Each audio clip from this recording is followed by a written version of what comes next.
Okay, so I'll quickly introduce myself. My name is Vivek and I'm one of the co-founders with Programming Pathshala. And prior to this, I've been a software developer at Amazon for around 3 years. And even before that, I did my BTech in computer science from IIT BHU. So that's a short intro from my side. So I think we are a group of around, if I'm not wrong, 40-45 people over here. That is what I can see. Without talking a lot, we'll come straight to the point of discussion, which is the topic that you want to learn today, greedy and sorting algorithms. Okay, so we'll be coming on to that. But before that, can you let me know that which year of engineering do you belong to and what is the branch that you come from? That will help me set the context in a proper manner. So you can just type it in the chat, which year you're from and what is your branch. Third year CSE, okay? So far, third year and second year CSE along with ECE, okay? It looks like most of you are from CSE and ECE, if I'm not wrong. Okay, cool. Okay, one of you is from first year also. Okay. Everyone has some background in programming, little bit of background in programming. You know how to write for loops, if else, and all sorts of things in any one programming language, right? Okay, great. Cool. So let's get started with the first term, which is there as the topic of your webinar. It says greedy algorithm.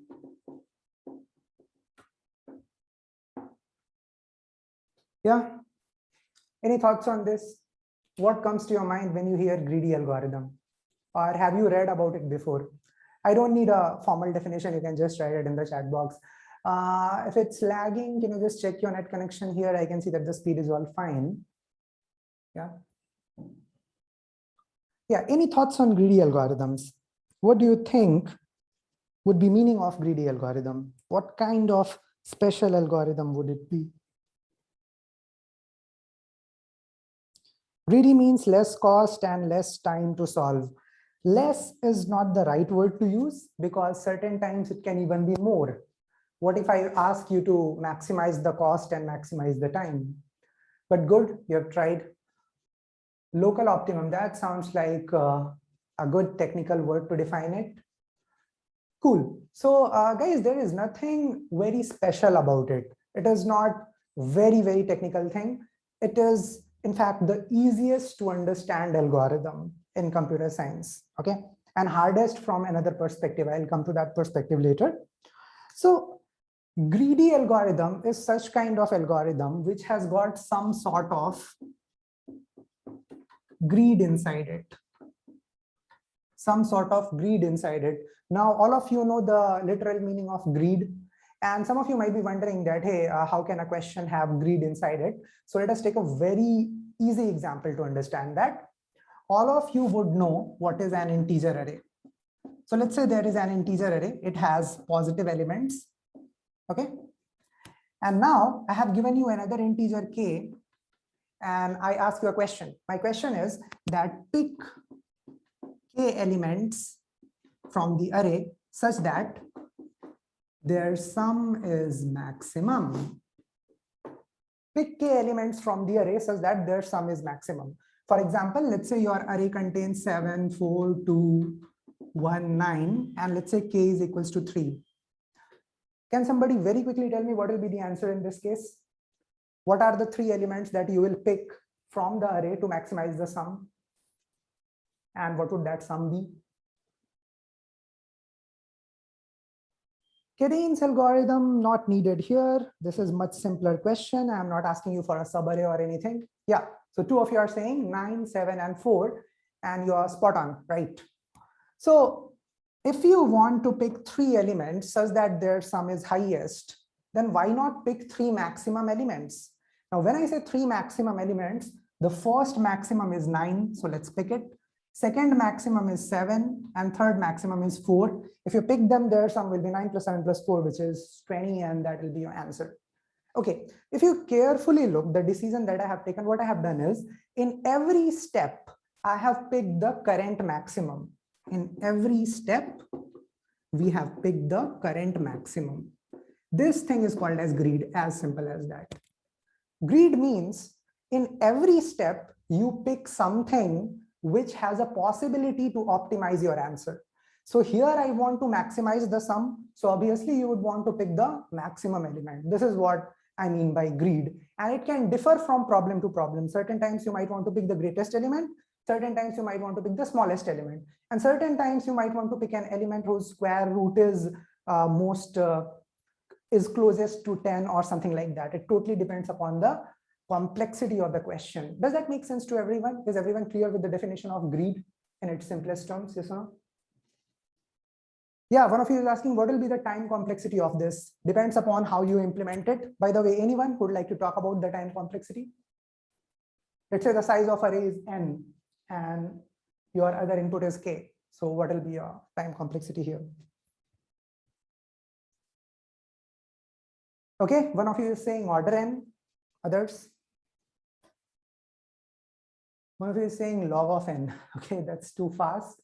Is that even possible? Okay, tell me one thing. How do you plan to pick k highest elements? How do you plan to pick? Let's say the size of the array n is 10 power 5 and k is, let's say, 1000. So what would you do? What will be your first step in this question? How many of you would first want to sort the array? Sort the array in increasing or decreasing order? Anyone?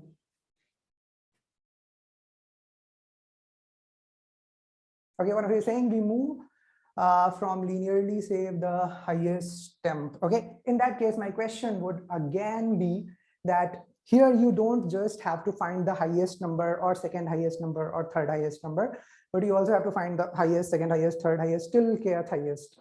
And won't that be easily possible if I sort the array first? Because if I sort this array, what will I get? I'll get 1, 2, 4, 7, 9. And once I have gotten this, then I can say that, hey, the k largest elements are the ones towards the end. So I'll just pick the k elements from the end, and that would be my answer. So do you now believe that sorting can help us to choose those k elements in a much easier manner? Yes or no? Right? And what is the complexity of sorting? If you know about any sorting algorithm, quick sort, merge sort, heap sort, whatsoever, what is the complexity? Yeah, n log n.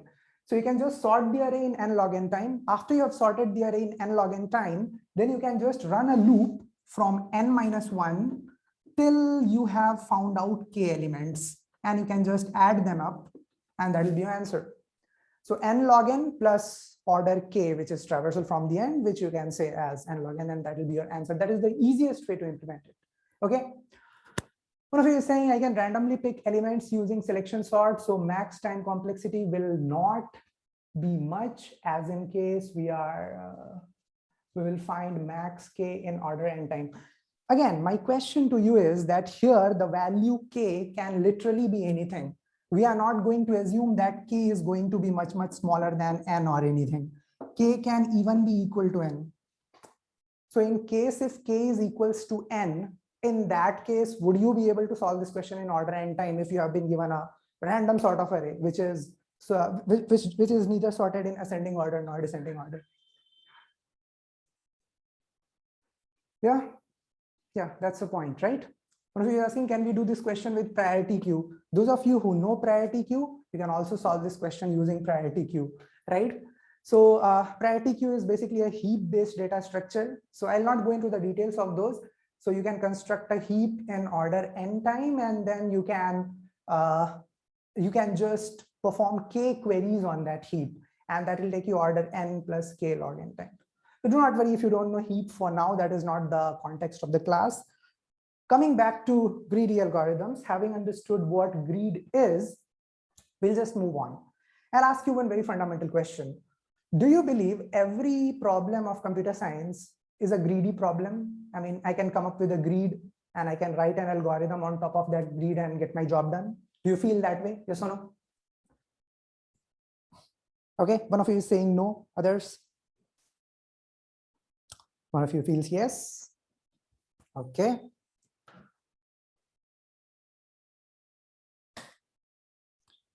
Cool. So guys, interestingly, that is not the case.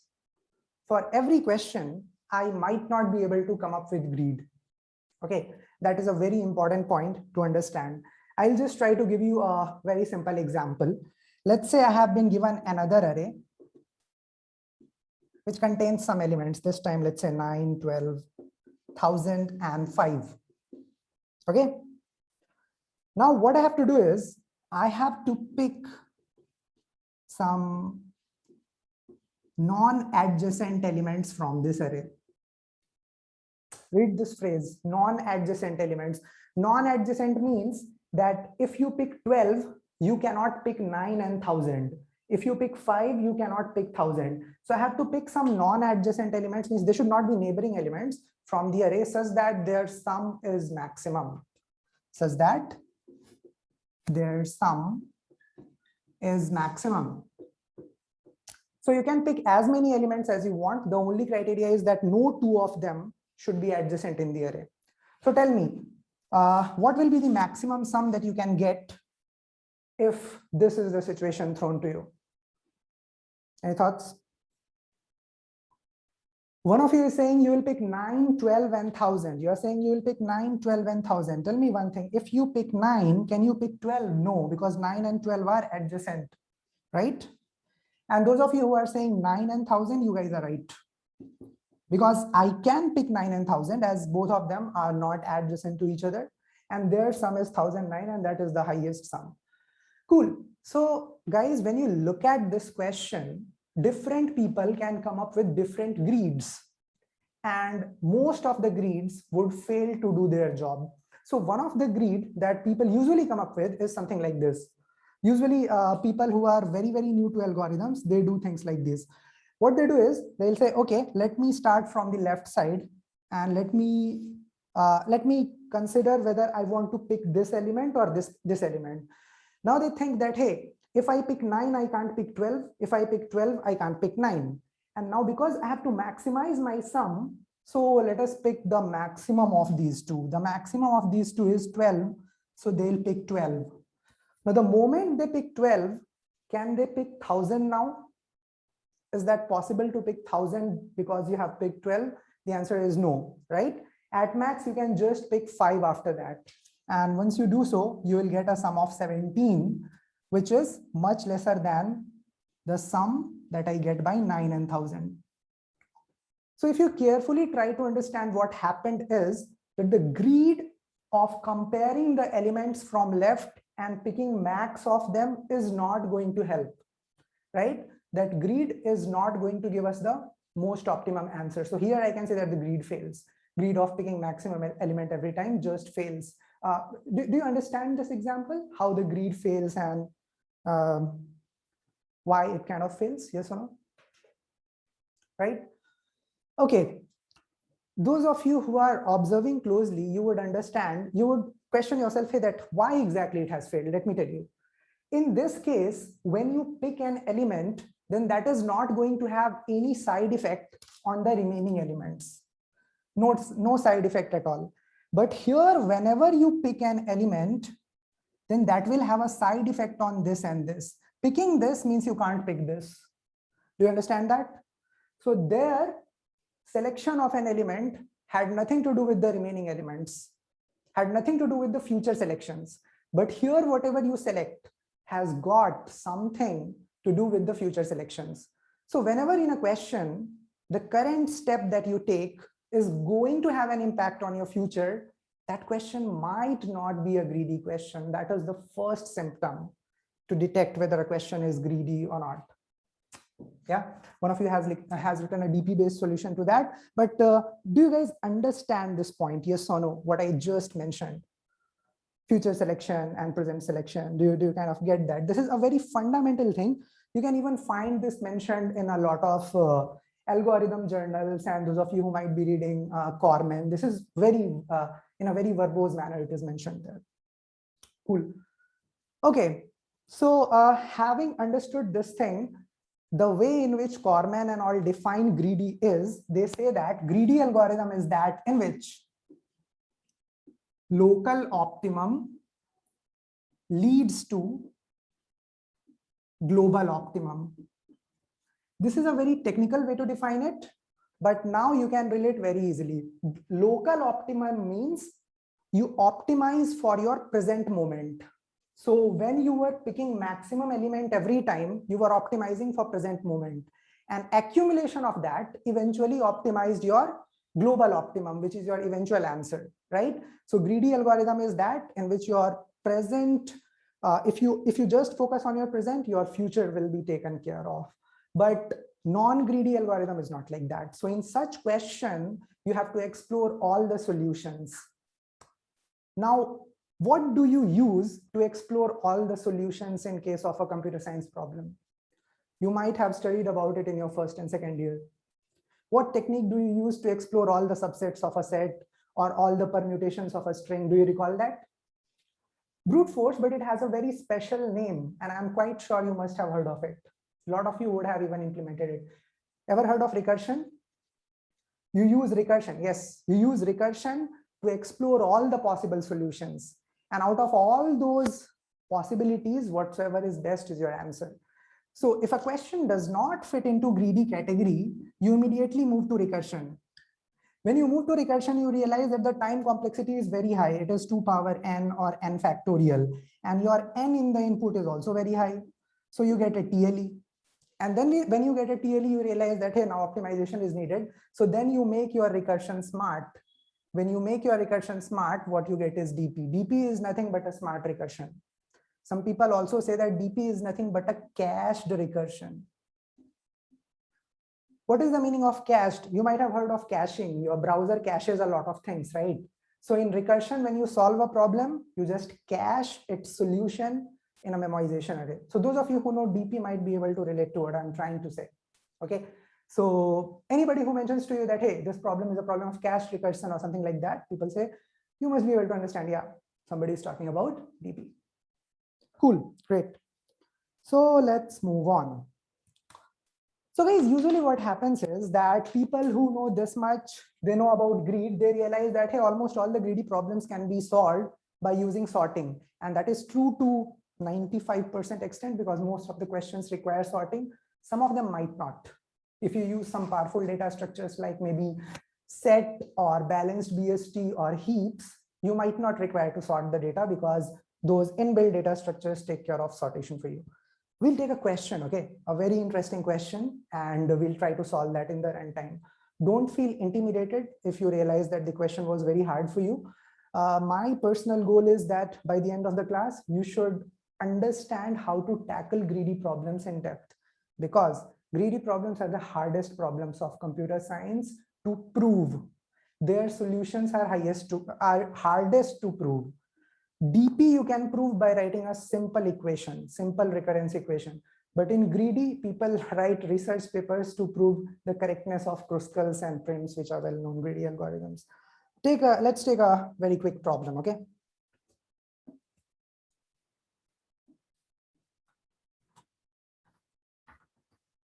If you have questions, that is welcome.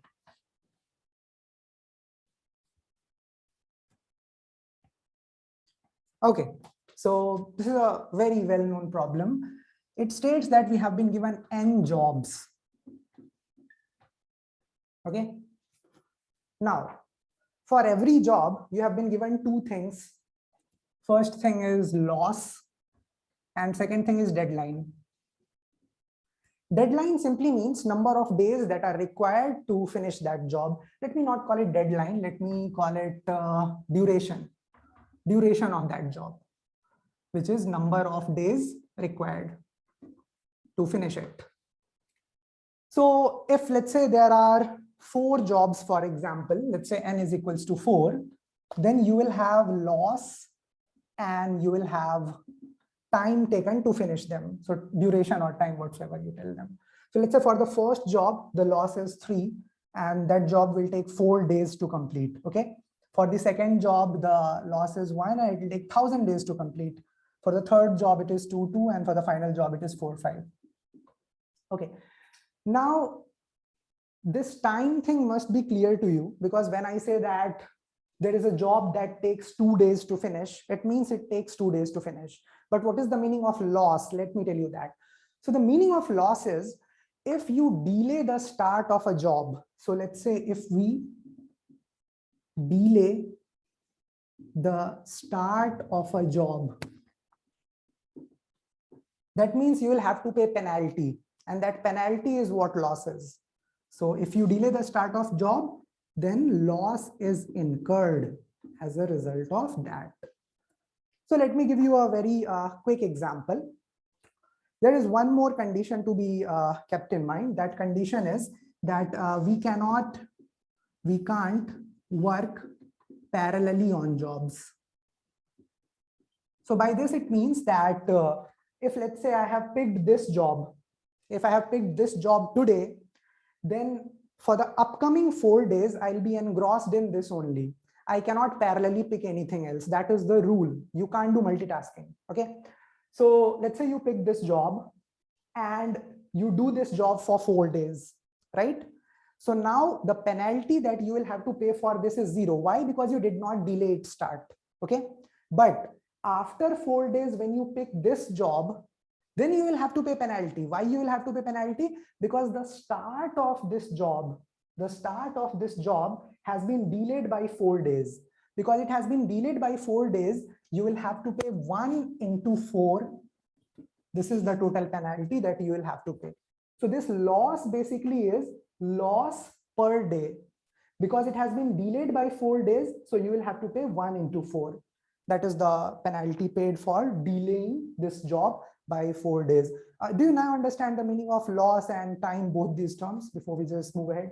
You can just type yes or no. Any questions, any confusion anywhere? Yeah, you say no. So can you tell me like which part did you not understand? The second part, which is time, is absolutely clear, right? Time, if let's say a job takes 5 days, that means if you start it today, you will be engrossed in it for 5 days. What is the meaning of loss? So let's say you first decided to do this job. It is up to you in what order you want to do this job. You can perform this job in any permutation, in any order. So let's say I come and I say that, hey, I'll do this job first, and then I'll do this job, and then I'll do this job. Now tell me one thing. When I pick this job after this and this, that means this job has been delayed by 4 plus 1,000 these many days, right? So I'll have to pay a penalty, and that penalty will be 2 multiplied by 1,000 plus 4. Because the meaning of loss is penalty that is paid for delaying the start of a job. So if I do this job after this and this, I'll have to pay 2 multiplied by 4 plus 1,000. Similarly, after this job, if I move on to this job, it means that the start of this has been delayed by 4 plus 1,000 plus 2. So you'll have to pay a penalty of 4 multiplied by the summation of 4 plus 1,000 plus 2. It means that if the order in which I have performed job is this, then this, then this, and then this, then the total penalty that I'll have to pay is equals to this. Do you now understand? How many of you now understand the meaning of total penalty and loss associated with the job and everything? Everyone gets that? Yes or no? Okay, cool. So what is the question? The question is that there are n jobs whose losses and whose time durations are given to you. Now you have to perform the job in any order. So you perform it in an order,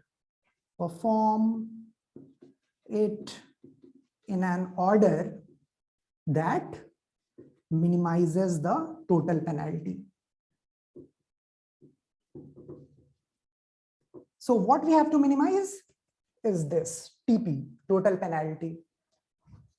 Now guys, do you understand that total penalty would depend upon the order in which the jobs are executed? How many of you can relate to that? The order in which you execute the jobs, that will determine the value of total penalty. So just look at these values. These are just 4 simple values in front of you. Tell me what will be the answer in this case. You can use your pen and paper. You can use your calculators if you wish.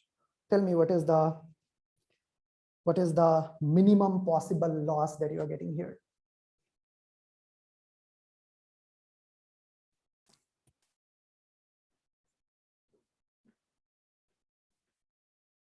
Don't worry, even if you get answers wrong. That's not an issue. Who knows, while thinking about the answer, you come up with an elegant approach. One of you is saying 0. How is 0 possible? Can you tell me how is 0 possible?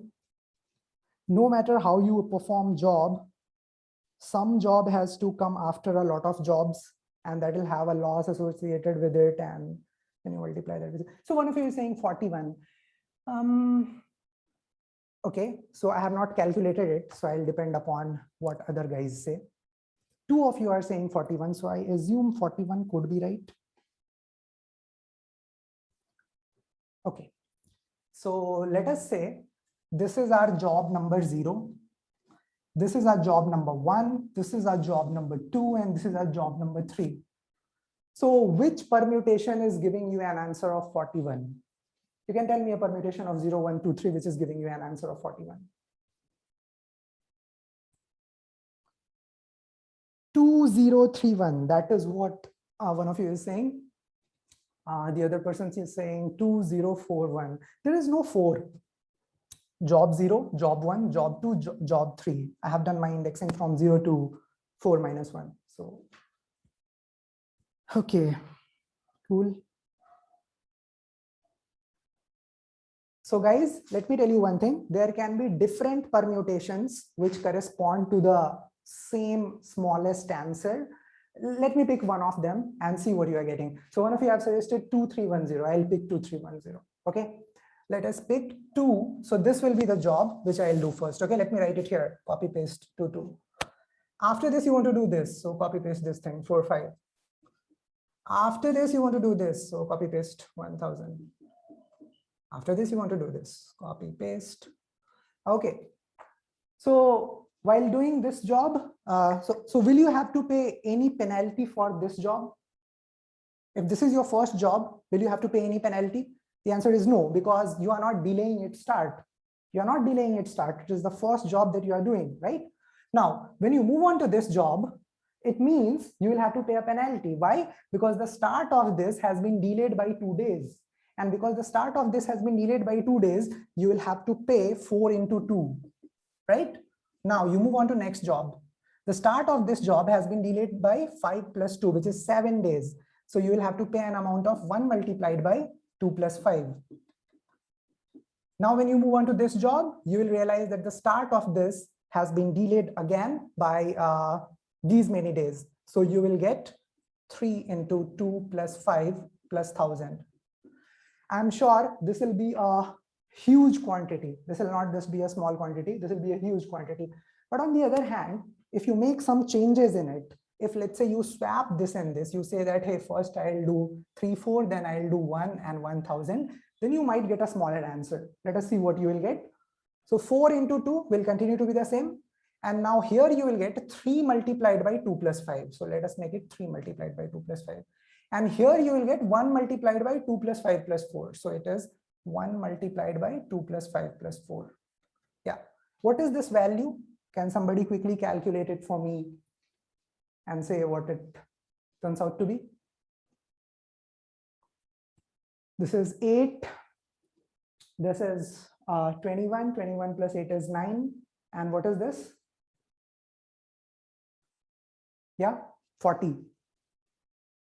So I trust you guys have come up with the right answer, 40.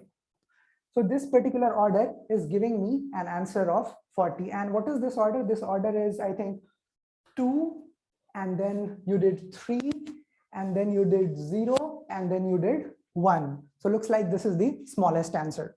So that would be our solution. Anyways, this was just an example. Now the question is how to code it.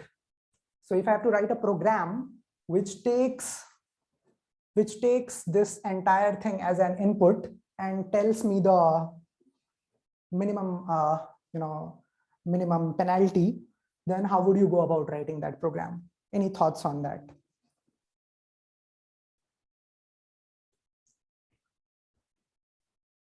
Which job to do first and which job to do last?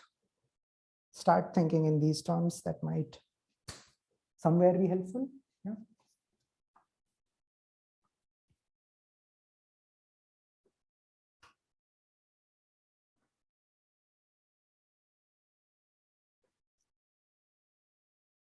Share your thoughts if you have any. I'll help you correct it if at all that's wrong. I believe so. Okay, when are you saying start with the lowest and move to highest? When you say lowest and highest, what lowest? Lowest L or lowest T? Okay, and one of you is saying it will depend upon both parameters. Good. And how exactly can you come up with that dependency? Okay, cool. So you're saying you want to sort on some criteria. Look, the good thing about this question is that this is a question in two variables. The variables are L and T. At this point of time, some of you might be thinking, let us sort on the basis of L. How many of you are thinking to sort on the basis of L and then execute the jobs? Anyone? Okay, anyone who is thinking to sort on the basis of T? Either sort on the basis of L or sort on the basis of T. This is the most popular first thought that people generate. Yes or no? Or if you want to sort on some other criteria, then what criteria is that? Okay, so one of you have realized that neither of them is going to work. Whether you sort on the basis of L or you sort on the basis of T, they are kind of not going to work. One of you feel like that. Yeah, other thoughts?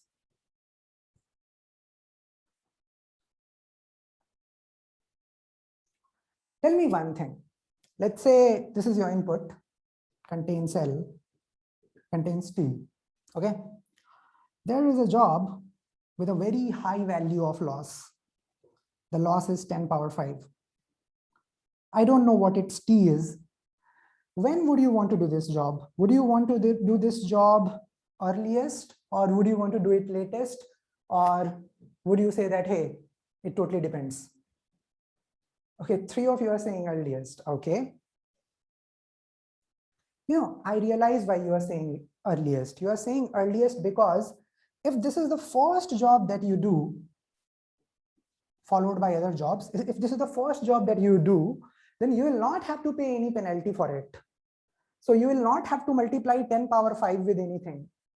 That is the thing which is pushing you to do this earlier. But you have forgotten it, that this is a question of two variables. What if the T associated with it is very high? What if the T is 10 power 18? So if the T is 10 power 18, then that 10 power 18 will have to be counted for every other job that you will be doing. So you can't just decide at the level of L because you don't know what T is. Do you understand this point? Just type in yes or no. Right? So this is what happens when a greedy problem contains 2 variables or 3 variables, or it is multivariable, right? So you can't just sort on the basis of L. Some of you can try sorting on the basis of T and you will encounter the same or the other problem. Okay, you can just try doing that. So what to do in greedy problems? This is the reason greedy problems are tough to solve. In greedy problem, we should trust maths and nothing else, literally nothing else. And maths means equations. Write equations, whatever that equation speaks to you, that you go ahead and program, you will get a correct answer. Otherwise, what people do is first they sort on the basis of something, then something else, till they get a correct answer. Now, this is not acceptable in an interview. Let's move on. So I'll now tell you how to use maths to solve such multivariable questions. So there are different ways I can create a solution. I have chosen one way. I'll talk about that in detail. One of you is saying T by L. That is very interesting, but can you prove that for me? So one of you is saying sort on the basis of T by L. Yeah. If you can write some proof, some intuition, I'll be extremely happy. Okay, by the way, this is not a hard question. Now this will not be a hard question if you focus properly on the board and understand how we mine this question. Let's say there are 4 jobs and the order in which we do them are something like this. So the first job that I do has L0 T0, second job has L1 T1, and then L2 T2, and then L3 T3. This is the order that I personally have followed to do a job. Now, can you write a mathematical expression which is in terms of L and T and contains my total penalty? Can you write a total penalty expression in terms of L0, L1, T0, T1, and so on and on? No, it will be extremely easy to write, nothing difficult. This is the first job that I have done. Will I pay any penalty for this? No, because I have not delayed its start. This is the next job that I have done. So I have delayed it. I have delayed it by T0 days. So I'll have to pay a penalty of L1 into T0, right? So this is my expression for total penalty. Plus, after this, you are doing this. So you have delayed the start of this by T0 plus T1. So you will have to pay a penalty of L2 multiplied by T0 plus T1. And then this is the final job, which has been delayed by T0 plus T1 plus T2. So it has, so the penalty that I'll have to pay will be L3 multiplied by this sum, which is T0 plus T1 plus T2. Do you understand this expression? How many of you understand this expression? You can just type in yes or no, right? Nothing very scary, right? Just because it's mathematical, it needs not be scary. It is properly intuition based, right? Cool. Now I can see this is clearly an expression which contains a lot of L's and a lot of T's. Okay.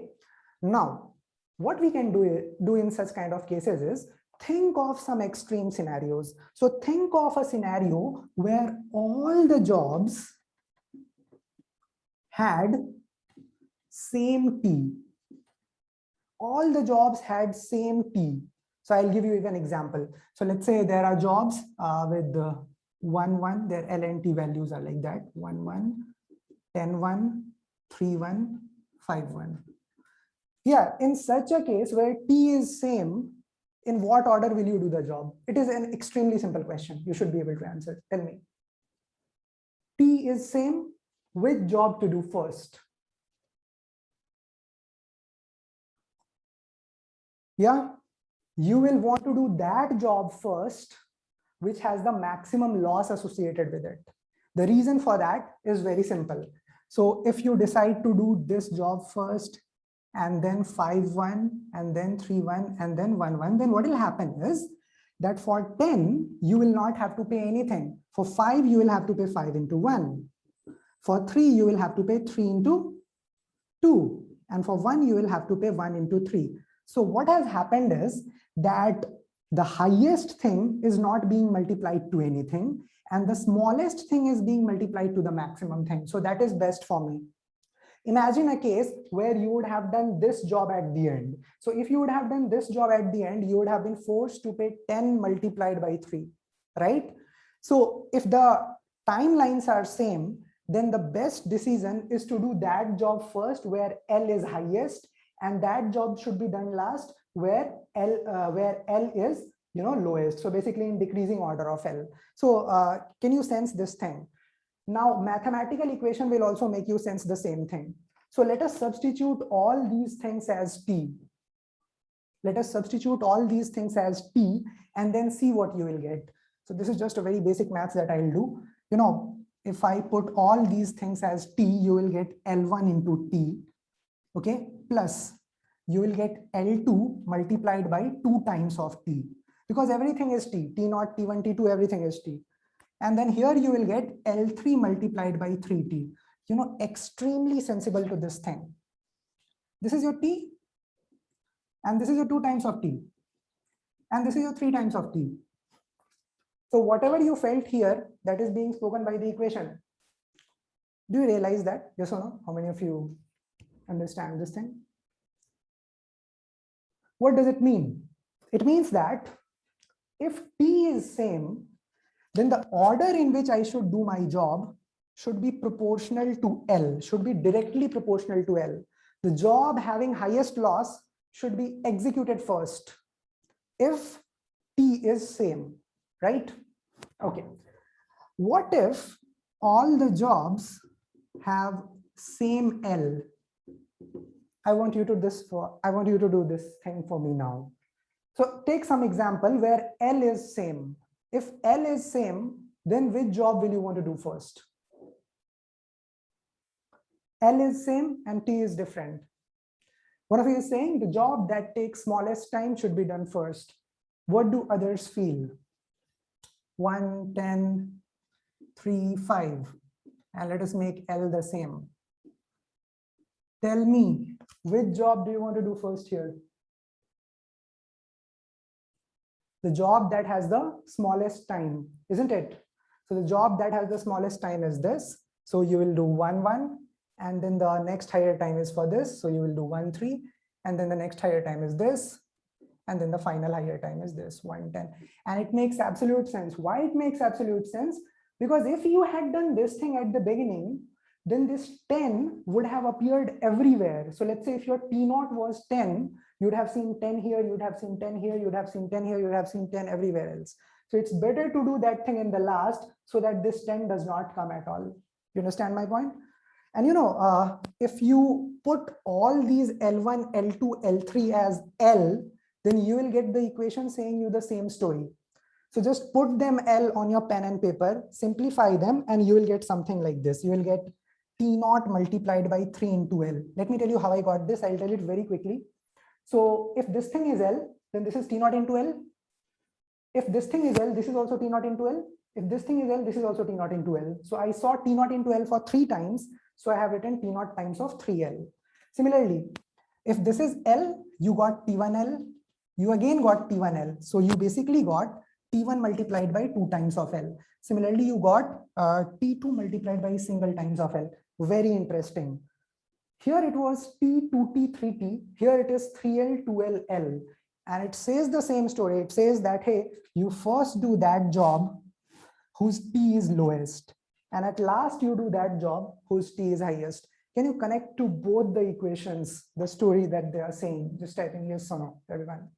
Any questions, you can let me know before we move ahead. Yeah.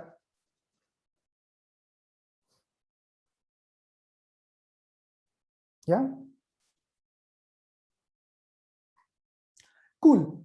So what it means that the order in which I have to do my job is directly proportional to L if T is constant. This is the first finding. Okay. Second finding is that the order in which I have to do my job is inversely proportional to T, inversely, right? If my L is constant.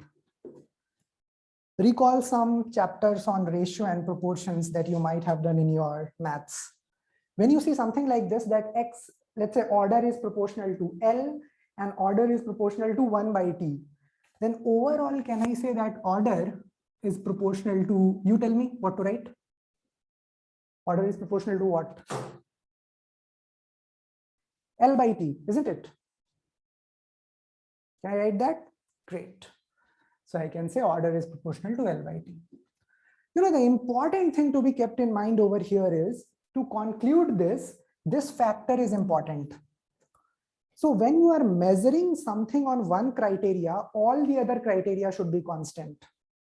So when I was measuring the dependency of order on L, I had kept T constant. And when I was measuring the dependency of order on T, I had kept L constant. And by that way, I got this equation, and combining these two equations, I got that. So now I can conclude that all that I have to do is I have to sort on the basis of L by T. So the job that has the highest L by T should be done first, and the job that has the smallest L by T should be done at the end. So here I have to sort on the basis of L by T. That is the idea over here. And this is a mathematical proof behind that. So does that make sense? How many of you were able to relate the solutioning of this problem? Yes or no? And now, you know, if you convey a solution like that to someone, then he's not going to doubt your greed. It completely proves your greed that it is right. And I'm not saying this is the only way to do so. You can use a lot of maths that, you know, I can use some other mathematical technique to prove it. The similar way, if I give you a mathematical problem to solve, you can solve it graphically, you can solve it arithmetically, that's up to you, right? And fortunately, there is a branch in computer science that teaches us how to prove or disprove a solution.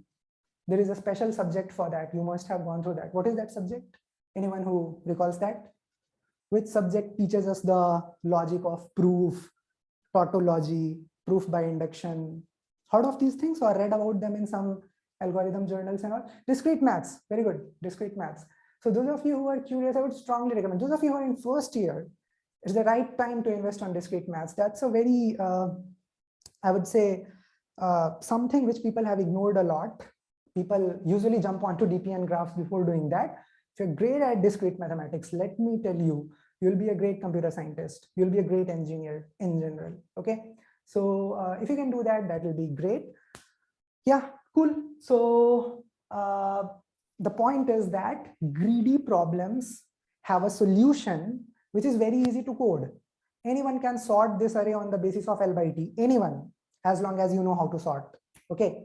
Even if you don't know how to sort, you can use some inbuilt libraries and write your own comparator. But the point is that if you're able to prove it, then you are a good problem solver. Otherwise, it's just like mugging up a solution and then solving based on that. You might have heard of many greedy algorithms. Anyone ever heard of Kruskal's? Kruskal algorithm in case of minimum spanning tree in graphs? No one heard of Kruskal's? Heard of graphs? Okay. Take a homework for yourself today. Without Googling the stuff on internet, without reading at some algorithmic journals, you yourself come up with a proof that Kruskal's algorithm is correct. You prove it. It appears very intuitive that if it does not create a cycle and so on and on, keep considering in so and so order. But when you go ahead to prove it, you will have a lot of questions coming to your mind that, hey, why not that? Why not do something like that? And that is exactly what happens in good DS algo interviews. So the company that takes good DS algo interviews, you give a solution, your interviewer will be ready with a counter solution, which will appear right, but you will have to prove it wrong. Okay, that is a skill, hone that skill. Okay.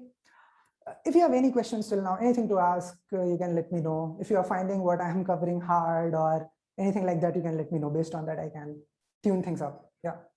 Or should I go slow or fast? Anything. I think I have some time remaining, so maybe I can touch upon a few other things as well before we are done for the day. Good so far? Okay. Cool. So I think we can just move on from here. Yeah. So there are a lot of greedy problems which I'm sure you must have solved or you must have heard. I'll pick another very well-known problem. You guys might know the solution, so you can tell the solution. I'll then tweak the problem, okay? And when I tweak the problem, then let us see how many of us can come up with solutions. So let's get started. By the way, this question has a famous name. It is called as loss minimization problem. You can find it everywhere. People have written papers on this. Okay.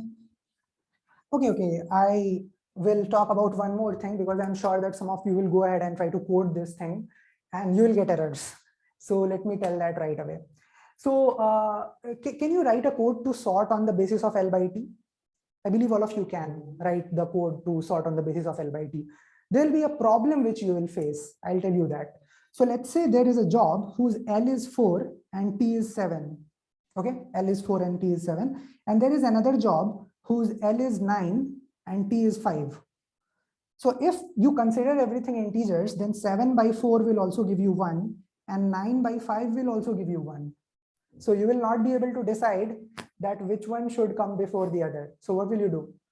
One of you is saying that if we use double instead of int, then the problem will be solved. What do others comment? Will the problem really be solved if I use double instead of integers? The answer is it might not be solved because computer is not a human being.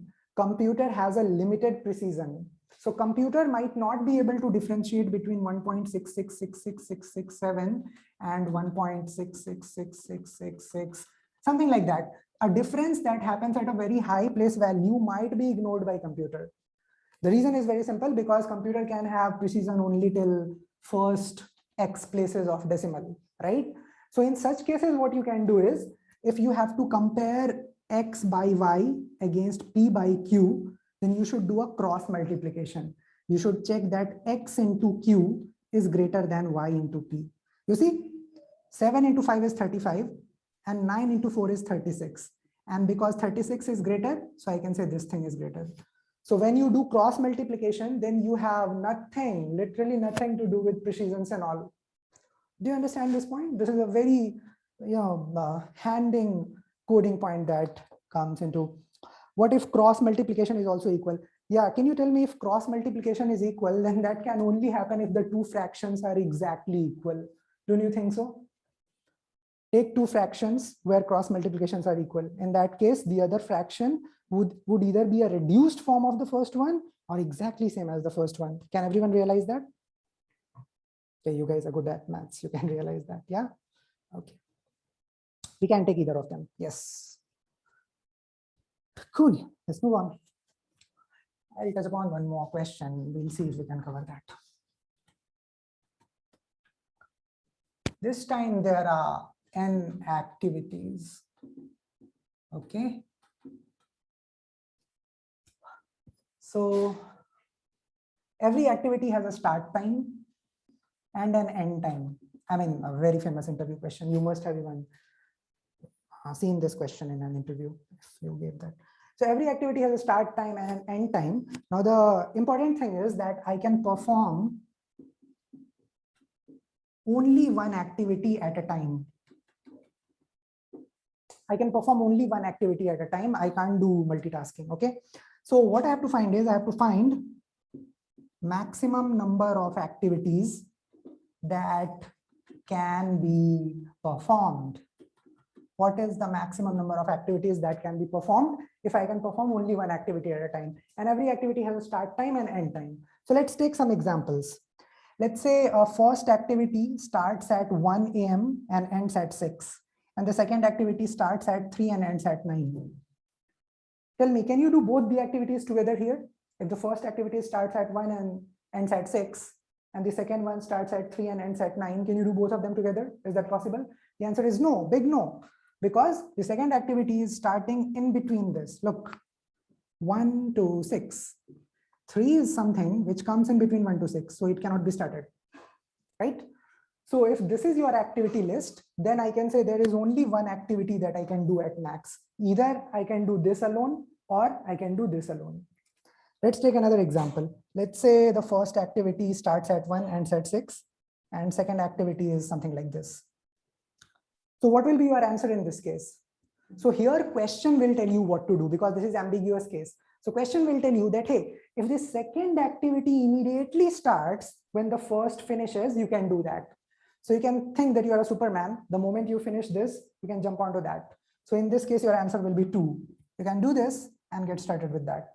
Okay, cool. And what should be your answer in this case? First activity starts at 1, ends at 6, and second one starts at 10, ends at 15. So what is the maximum number of activities I can do in this case? 2. I can do both of them, right? Because I can finish my first activity at 6. And because there is no intersection between this and the other activity, I can easily move from here to here and I can finish both the activities again.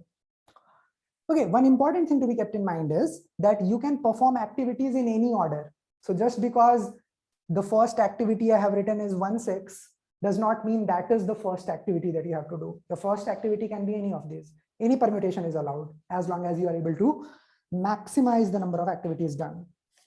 Let me give you another test case. So let's say this is your first activity. This is the second one. This is the third one. This is the fourth one. Then comes this and then comes this.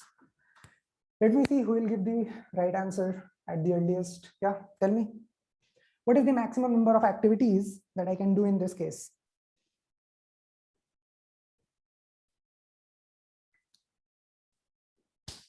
Karthikeya is saying 4. Very good. Others?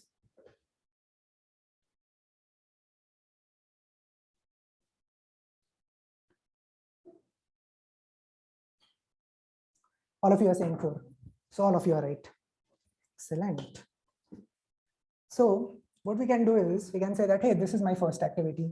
Starts at 1, ends at 2. Okay. So my next activity that I choose must start at a time which is greater than equal to 2.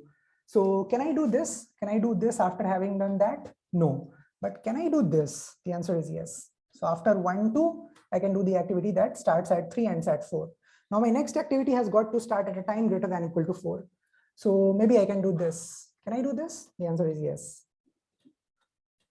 And this is my third activity, and then this can be my last activity. 8, 9.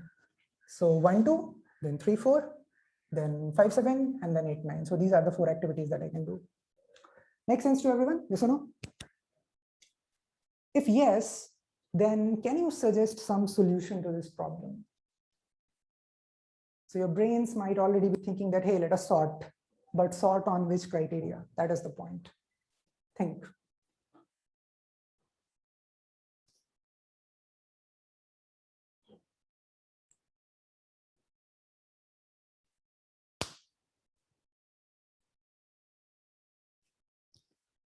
Difference of start and end time first. Okay, interesting. I'll just read through whatever you guys are writing. So please keep writing, okay? I'm just reading everybody's solution. I can talk about few of them. Okay, Ayush is saying sort first on start time.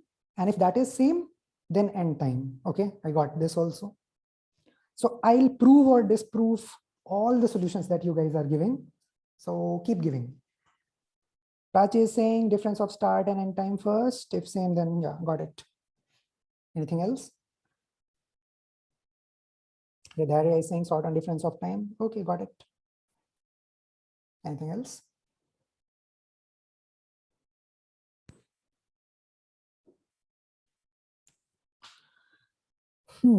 Okay, great. So let's talk about it. So I'll just share one anecdote. Like while at Amazon, I have asked this question in around 20, 30 interviews.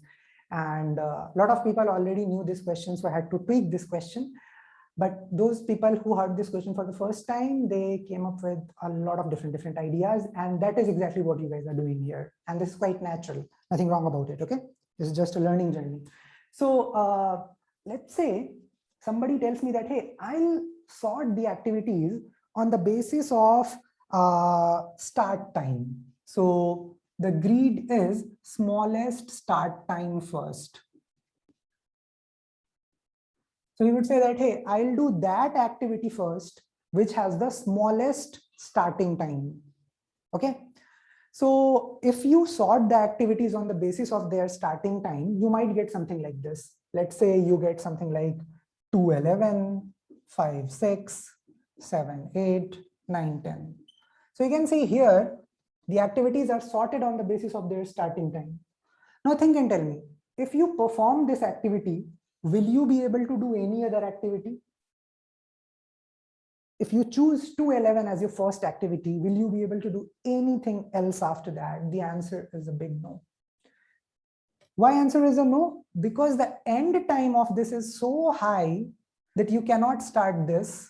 It comes before 11. You cannot start this. It comes before 11. And you cannot start this. It comes before 11. So the reason, the proof of this, the disproof of this thing is that the end time of the activity with smallest start time can be so high that it allows you not to take anything else. Disproven. Does that make sense to everyone? That why this logic is not right, if it is not right, right? Okay, great. Cool. So don't think about sorting on the basis of starting time. That is not going to help us. Some of you were talking about duration, that, hey, let us sort on the basis of duration. So they say that, hey, whichever activity has smallest duration, that should be done first. What do you think? Is that going to help us? If you first do that activity whose duration is the least, will you be able to optimize for the number of activities? Again, the answer is no. Why? The same reason. Think if this was 10. Think if this was 10. Think if this was 4. And let's say this was 7, this was 9, this was again 9, and this was 11. In this case, what would have happened? That this activity has a duration of 1. This has a duration of 2, 2, 2. Now, if you do this thing, you will not be able to do anything else. And the reason behind that is quite simple, because E minus S can be very small, but E itself can be very high. What if you have got 99 and 100? If you have got 99 and 100, This is so high that you can't do anything else. So sorting on duration is also not a great idea. Does that make sense to us? Yes or no? Right? Okay. So on what basis to sort? So finally, some people realize that, hey, we should sort on the basis of end time. How many of you have the same thought process, sorting on the basis of end time? You realize that would be helpful? Okay, let us sort this thing on the basis of end time and see what happens. I have still not concluded whether it is right or wrong and what new answer it has. So if I sort it on the basis of end time, of course, I'll get 1, 2, and then I'm just writing, you can cross check 3, 4, and then 0, 6, and then 5, 7, and then 8, 9, and then 5, 9. Now, I would say I'll always do this activity as my first activity. And I can give a very strong logic behind that. The logic is that if an activity ends earliest, then it gives me a lot of space to start other activities. Do you realize this point?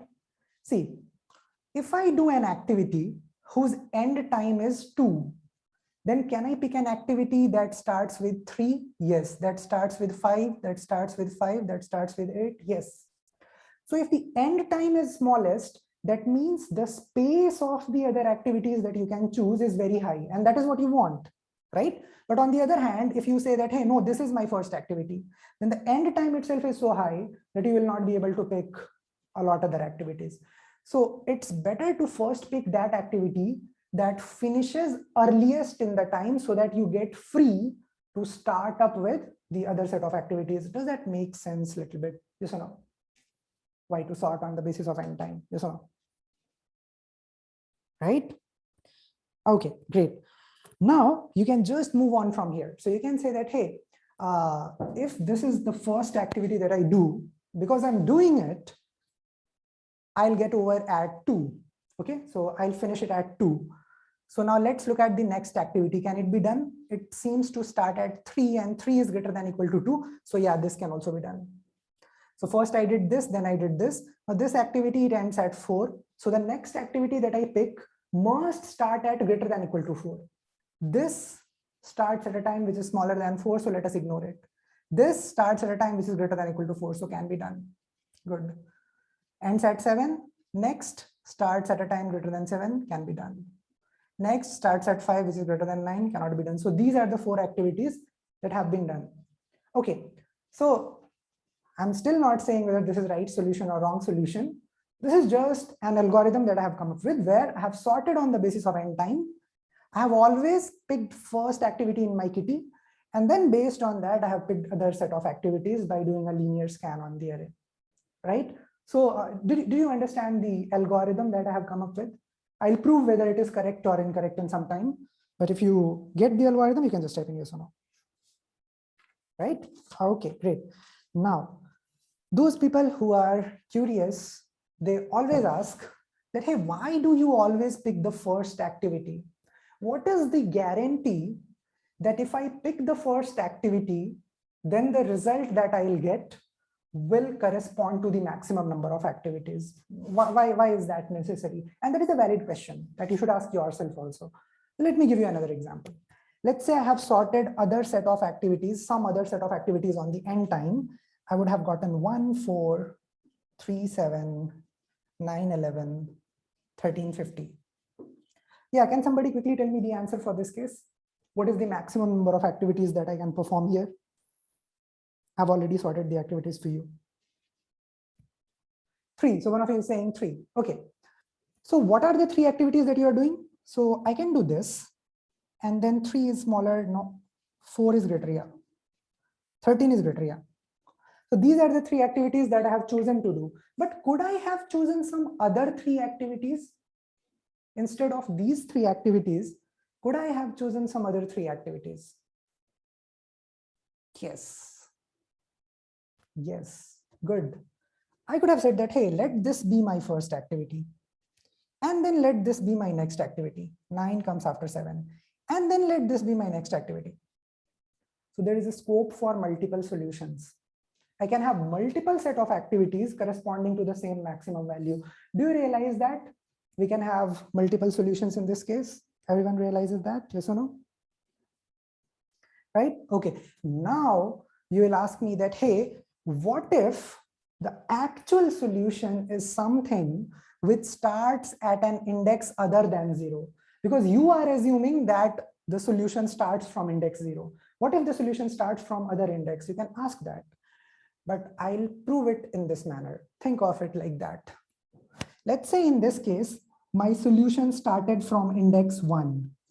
Okay, let's say your first activity was index 1 and it was followed by something and that was followed by something. Have I sorted my array in this order? The answer is yes. I have sorted my array on the order of end time. Now tell me one thing. If this was your first activity, which got followed by something else, it means that this time, starting time, must have been greater than this end time. Yes or no? You could do this after this just because this 9 was greater than this 7, right? Now think of it in this manner. Because 4 is smaller than 7 and 7 is smaller than 9, it would mean that 9 is smaller than 4 also. It simply means that if there is an activity that could be done after 3, 7, then that could also be done after 1, 4. Why? Because 4 is smaller than 7. And if you could do an activity after 7, you can do that activity after 4 also. So it means that if at all there are some activities which can be clubbed with 3, 7, then they can also be clubbed with 1, 4. Simply because all the activities have been sorted on the basis of their ascending order. Does that make sense? How many of you connect to it? Yes or no? Right? I can even generalize this thing on and on. So let's take a look at generic format. Let's say the starting and end times are given in this manner. Those people who are new to proof, sometimes they take time to understand proof. Does not mean that they are slow. It means that they are new. Okay. But it does not mean that you run away from proof. That is the essence of problem solving. Okay. So let's say there are certain activities whose start and end times are like that. Just keep looking carefully. That is the best thing that you can do now. Yeah. So let's say I have already sorted on the basis of end time. Okay. And why? I have given the reason behind that, right? Now, if let's say the activities that correspond to my answer are this, this, and this, what does it mean? It means that you could do this after this because S3 was greater than E1. If S3 was greater than E1, then S3 will be greater than E0 also, because E0 is always smaller, is anyway smaller than this, right? So if this was 5, if this was 7, and if this was 9, then this thing can also be done after this. And then just forget it and club all these things with it. So if you could do n activities which started from here, then the remaining n minus 1 can also be clubbed with the first activity. So I can say that, hey, there might be multiple solutions of this problem, but there always will be one solution which starts from the first activity. It literally proves that. Does that make sense? Do you now understand the proof clearly? Yes or no? Great. Okay. Finally, one thing that I would ask you guys is that greedy algorithms are tricky from the point of view that they can have complicated proofs. But the point is for you to get started with those proofs. You can read about those, you can research about those. There are a lot of journals where there is a term called as proof of correctness. I generally advocate for this thing a lot. So you can search proof of correctness on Google. What is proof of correctness of algorithm? They'll mention a lot of things. And you can think today about yourself only about a lot of things like the correctness of Kruskal's and all. Ayush has asked a very good question, and I would say that all of you should think about this question. I will leave this as a food for thought. So he is saying, what if end times are equal? So if there are two activities whose end times are equal, which activity should come first? I believe every one of you understand that. Take it as a food for thought. Think about it, discuss with yourselves. You can write back to me if you want, or to anyone else. That could be possible. But if you're asking how much these are asked in interview, very, very common in interview, very, very common in interview. I mean, greedy algorithm, you might have heard greedy, DP, graphs, heaps, linked lists, stacks, and queues. I'm sure I covered it all. And binary trees. These are the topics which are usually asked in interviews a lot. Okay, apart from the well-known, I mean, in your first few rounds, they might ask you question on two pointers or bit manipulation or hashing, a little bit of this and that. But in final few rounds where they have to grill you in DS algo, they will ask questions from these topics. Yeah. Okay. Cool. Any particular practice? I mean, anything. It's totally up to you. The only thing that I would suggest is that when you practice, then don't have a criteria of growing from 50 problems to 100 to 200. No, that doesn't work. Rather, what works is that how much time do you spend in a particular topic and how many new problems you are able to solve on your own without Googling. And can you defend some solutions given on that? So there are already a lot of discussion forums. So we also have a dedicated discussion forum at Programming Pathshala. So if you read other solution, can you properly say whether that is right or wrong? Because I have seen people, they come up with a code. The moment lead code says it is right, then they say that now I am good to leave this question. And if their friends say that, hey, prove why my solution is wrong or debug it, they don't do that. So that you should not do, because that kind of generates a feeling of you saying escapism. Basically, you are escaping from facing something that can pull your leg. So you should not escape from that. You should face it, and you should actually have a logic that, hey, this is what you are missing, it is null pointer or something like that, whatsoever. Yeah. Okay, so I called someone to talk with you. I think he is a great example of somebody who transitioned from one vertical to the other vertical. Do we have Harshit here? Harshit Jaswal. He might be one of your seniors from JIIT. I just wanted him to have a word with you. Harshit, are you here? Yeah, Harshit is here. So Bharat, are you here? Bharat or Anup, anyone? So if they are there, then they can just unmute him and he can tell you his story in very crisp and clear format. So Harshit is someone who transitioned from the role of a content creator to a software developer in very well-known firms. So he has an offer from ShareChat, a very good offer, and another offer from another very good firm. It's based out in Hyderabad. So he can talk. I have literally seen him grow not from a level of 10 problem to 50 to 100, rather as someone who takes problem solving really seriously and is ready to face different solutions, is ready to counter the different questions that can come from interviewer, right? So yeah, so Harshit, I'll just ask host to unmute Harshit, if you can do so. I am unmuted. And then Harshit, you can talk about whatever learnings you have had. You can share them with everyone here. My voice is audible. Hello. Yes, you are audible. Okay. So my name is Harshit Jaswal. I am currently working at Geeks for Geeks as a member of technical staff, where I review and review articles based on data structures and algorithm. Apart from that, I have studied. I have also have some dreams to switch into product-based company or in any company where our developer profile is needed. So I have also tried my best to do it on my own after joining Geeks for Geeks. But one of my friend joined this organization, Programming Pathshala, and told me about it. So I have a thought to this. I have decided to join this organization so that I can learn problem solving in a better way. So after joining this organization, what I learned is that how to tackle the problems in a different way, in a way which everyone wants to tackle. That I still remember the first class, which was on two pointer. I learned how to start the thought process when a problem is thrown at you, rather than thinking of that whether this problem is done by me previously so that I can solve that problem.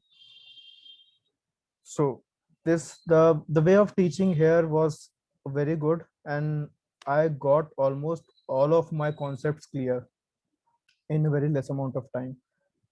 And this is what I learned here. I always feared of some advanced concept like dynamic programming, graph also, but attending classes, doing homeworks, and they have their own set of assignments and homeworks.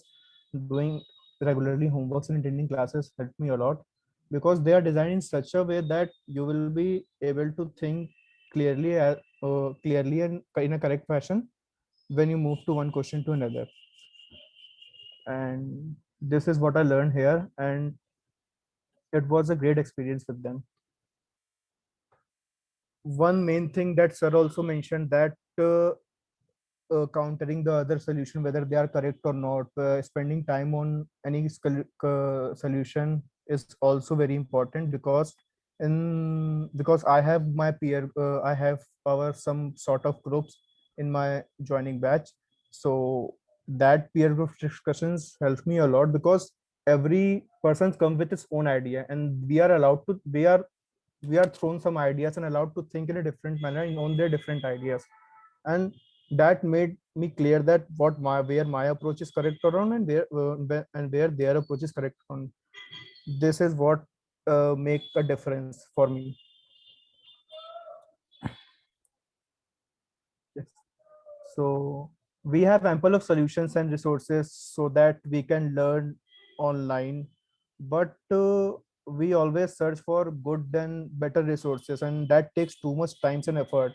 And when we have some example or some path that we can follow and get results in lesser amount of time rather than spending years on that, then that path is good to follow.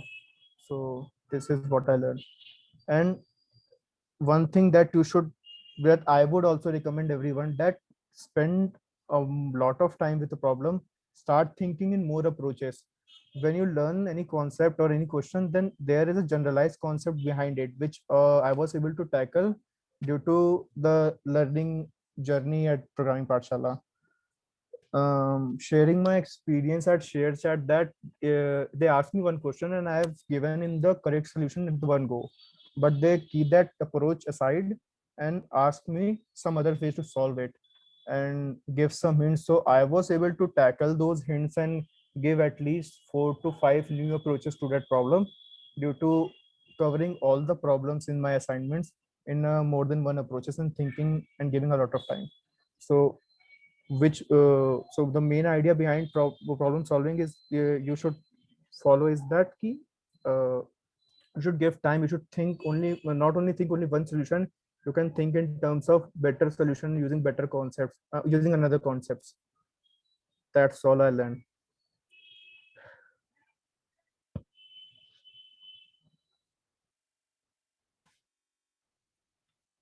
Hello.